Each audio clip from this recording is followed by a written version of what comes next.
Yayasan Advokasi Rakyat Aceh hadiri Expo SMK se-Aceh di Pelabuhan CT3 BPKS Kota Sabang.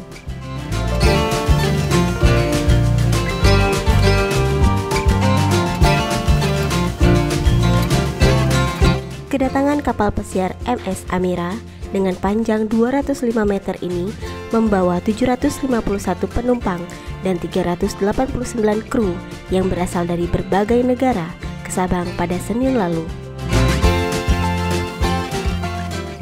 Dinas Pendidikan Aceh memanfaatkan momen tersebut dengan memamerkan hasil kerajinan seluruh SMK yang ada di Aceh kepada turis yang berkunjung ke Sabang.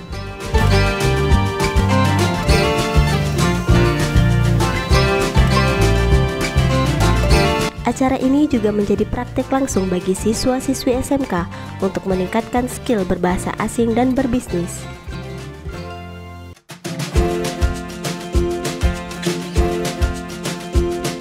Dengan adanya acara Expo SMK se-Aceh ini dapat meningkatkan kualitas pendidikan di Aceh, juga dapat menarik investor untuk berinvestasi dalam dunia pendidikan di Aceh, dan juga dapat meningkatkan minat turis untuk berkunjung ke Aceh sehingga mendongkrak sektor perekonomian masyarakat Aceh.